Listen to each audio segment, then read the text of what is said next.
Hihingi rin siguro ako ng tawad dapat sa mga Duterte, higit sa lahat sa VP natin, kay Inday Sara. Pinahamak ko siya eh.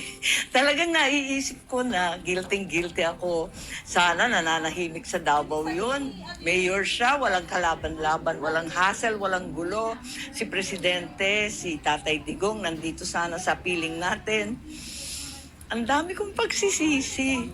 Pero sa totoo lang, naisip ko rin, at nung kinakausap ko pa si VP noon, noong 2021, wala siyang kabalak-balak tumakbo para sa national. Nakarehistro na nga siya para mayor. Sinabi ko sa kanya unang-una, hindi mo dapat biguin ang napakarami na sumusuporta sa'yo. Napakadami namin na tinutulak ka, na ikaw ang inaasahan, na ituloy ang pagbabago na sinimulan ng ama mo. You can't disappoint us. Maraming umaasa. Ikaw lang yung tanging pag-asa ng nakararami. Ikalawa, hindi tayo sigurado kung anong mangyayari.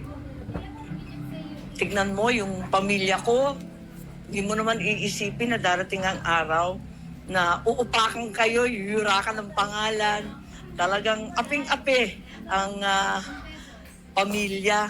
Ganyan ang politika, brutal.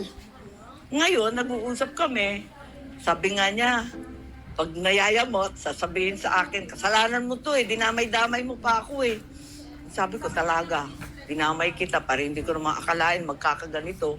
Higit sa lahat, isipin natin, kung mayor ka lang, ano kaya ang gagawin sa iyo?